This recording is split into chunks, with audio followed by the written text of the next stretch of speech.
Es geht klar. Okay, so the first question is, should Zimbabwe be relieved of its debt when Mugabe is still alive? What did I say the last time? Something smart. I can't figure out. On a serious note,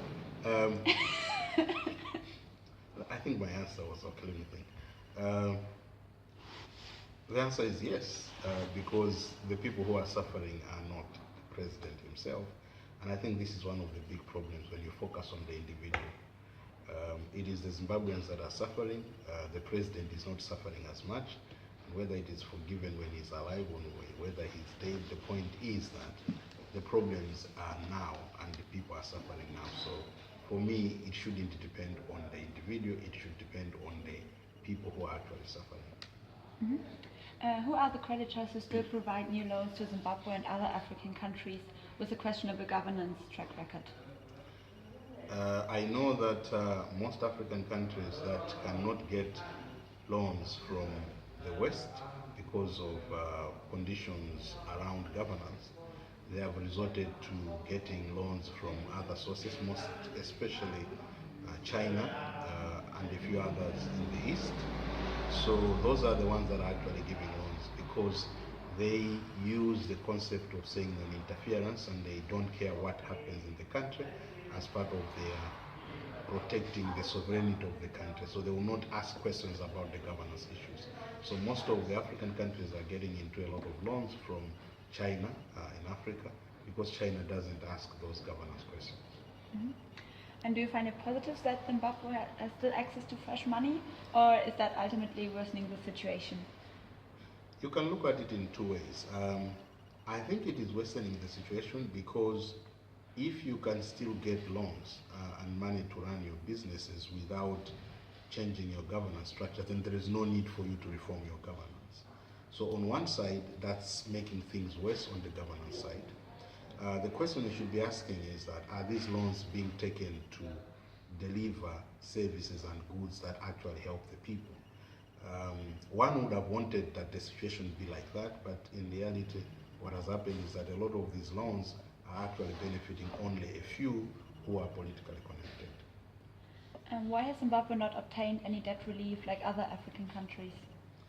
The reasons are many. One of the reasons is that, as you know, Zimbabwe was not necessarily a low-income country before it got in trouble. So most of the loans that they got were not concessional loans. They also borrowed from private sector, private loans as well. But at the same time, there is the issue that Zimbabwe has not done what it is supposed to do. It hasn't been repaying its obligations to the IMF. And because of that, what has happened is that it is not getting new loans. And because of that, Zimbabwe is looked at as a country that is not within the confines of the normal country that is trying to repay and cannot repay. So that's what I would say about that. Mm-hmm. And if you were to design something like a structural adjustment program for Zimbabwe, what would be the major elements of that? I think one of the most important things is to establish how much is the actual loan, because there are still figures flying around that are not clear. So the first thing you need to do is to have an independent audit of how much is the actual loan that is owned. That's the first thing. The second thing then you have to do is to have an independent arbitrator or somebody independent to work out with the Zimbabwe government on how they can actually repay, how much can be repaid, how much should be forgiven. And this is because you want to make sure that in that process you are not making the people suffer.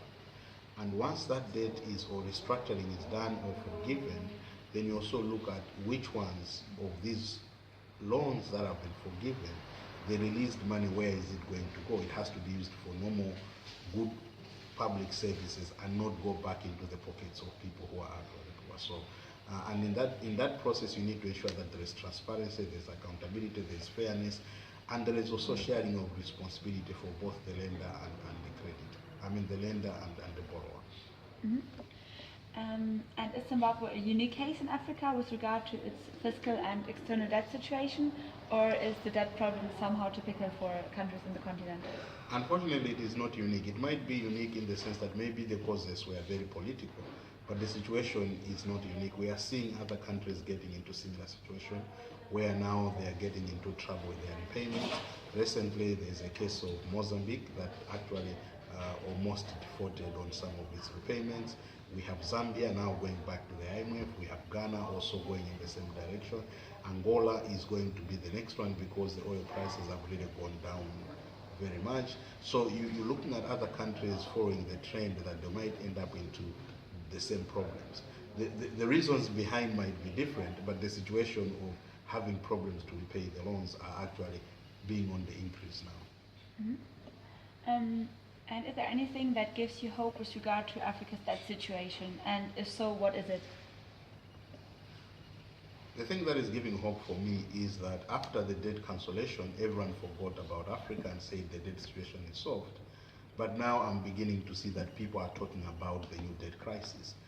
It is giving me hope that because people are now focusing again on the impact and the rising debt crisis, the potential debt crisis that is coming to Africa, that actually is hope. The second thing that is giving me hope is that if we can mobilize civil society and the citizens to begin to interact and get engaged, it could be also something else that we need to work with civil society to demand accountability.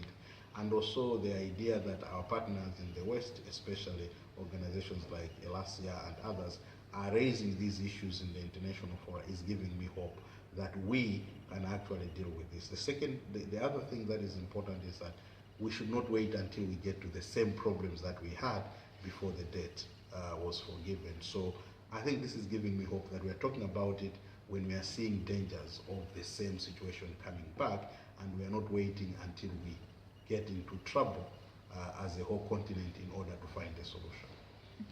So last question is, do you see a chance that with regard to the continent's debt problems, Africa will have a stronger and more united voice anytime soon?